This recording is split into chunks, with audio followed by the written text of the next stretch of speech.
Now let us discuss about Mendel's third law, that is law of independent assortment. When Mendel performed his first monohybrid cross, he was eager to know what is going to happen if he is going to have two characteristics at a time. You know, when we have two characters at a time, we are discussing that cross which considers two characteristics simultaneously. That cross is known as a dihybrid cross, because di means two characters at a time, that is dihybrid cross. So based on this dihybrid cross, Mendel gave his law, that is law of independent assortment. Let us read the statement, and when we will perform the cross, when we will get the results of the cross, we will interpret what this statement implies, right. So let us start. The alleles of different characters located in different pairs of homologous chromosomes, okay, the alleles of different characters, means here the word different characters is used, right. So we have alleles of different characters, means for example we can say that one way we are going to talk about black hair, and other way we are going to talk about long hair and short hair, black hair, brown hair, long hair, short hair. So alleles of different characters located in different pair of homologous chromosome, and we have different pairs of homologous chromosomes like this. This is just for your understanding. So if we have alleles of different characters located on different pair of homologous chromosomes are independent of one another in their segregation during gamete formation and in coming together into the offspring by fertilization, both processes occurring randomly. So when gametes are formed, right, and when these homologous chromosomes during segregation, what is going to happen is this characteristic allele going to affect this or not, right. This was a question that was raised in Mendel's mind. So by performing this cross, dihybrid cross, Mendel answered these questions. So whenever we have two different characteristics, whenever we have alleles which are referring to two different characteristics, and when they segregate during gamete formation, the results obtained will be like that they are independent of each other, right. These homologous chromosomes, these alleles are independent of one another. How this is going to happen, we will understand by this dihybrid cross. So we will first perform that cross and then we will interpret. But before that, let me read the alternative statement for this Mendel's third law. During the formation of gametes in each sex, either one of a pair of alleles may enter the same gamete combined randomly with either one of another pair, right. So let us understand by this dihybrid cross how we are going to reach to this statement and how Mendel gave this law. So let us start. We are going to discuss by a cross in case of a pea plant as Mendel did. So we have round seeds, this is pure true line trait, so round seeds, yellow cotyledons, okay, wrinkled seeds and green cotyledons.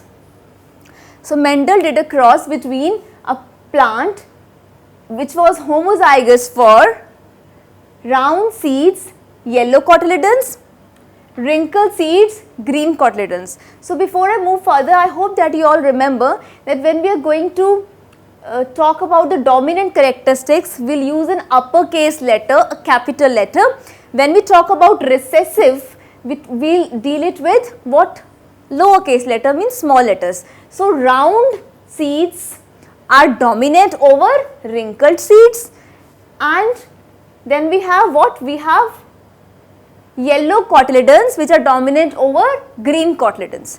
So this is how when Mendel crossed between these two plants, the first type of progeny he is going to obtain is, you all know, from this pair we can have only a capital R, from this pair we can have again only capital Y. Next, from this pair also we can only have small r, this is a possible combination, this is a possible gamete which will be there. Then from this pair we can have only small y. Because it is homozygous for round seeds, this is homozygous for yellow cotyledons, this is homozygous for wrinkled seeds, this is homozygous for green cotyledons. So this is the gametes which we will having, they will be having these pairs, right? What is going to happen in the progeny? We'll write progeny for B, and here we can write parents. This is how you'll make a cross, right? This is the parents and these are the gametes.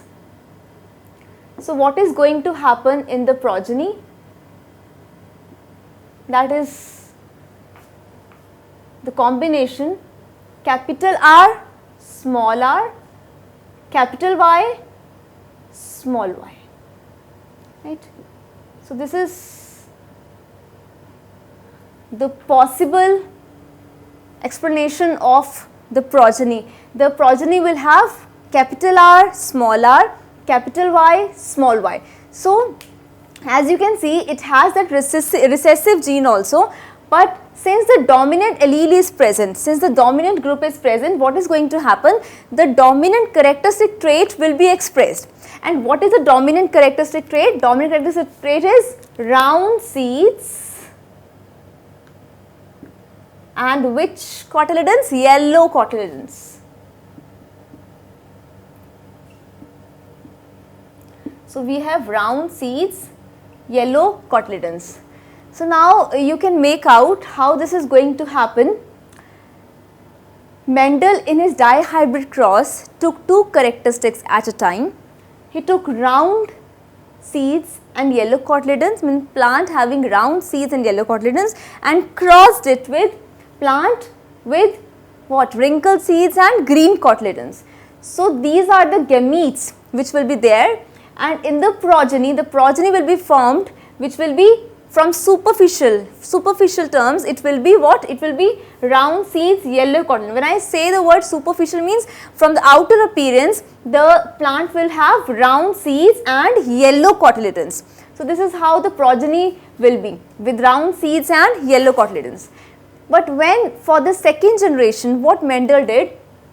Mendel did selfing. Okay, we can write it here as selfing. What is selfing? Selfing means the progeny which he obtained, he crossed it with the same progeny. The plants he obtained as a progeny, he selfed it, means he crossed it with the same type. So what is going to happen? We are going to have now different combinations. Let us see what sort of combinations we can have. We can have combinations as capital R, capital Y, right? Capital R, capital Y. We can also have small r, capital Y. We can also have capital R, small y, and we can also have small r, small y. So what are these conveying, right? These are the four possible outcomes that we can have. These are the four possible traits that can be seen. So remember, till now what we have done is, we have taken the plants and we have considered two characteristics at a time. Round seeds with yellow cotyledons, wrinkled seeds with green cotyledons. Remember, the uppercase letter shows the dominant characteristic. So when I am talking about capital R, means this is a dominant characteristic trait, means round seeds are dominant over wrinkled seeds and yellow cotyledons are dominant over green cotyledons. So it's a cross between a plant having round seeds and yellow cotyledons with a plant having wrinkled seeds with green cotyledons. Okay.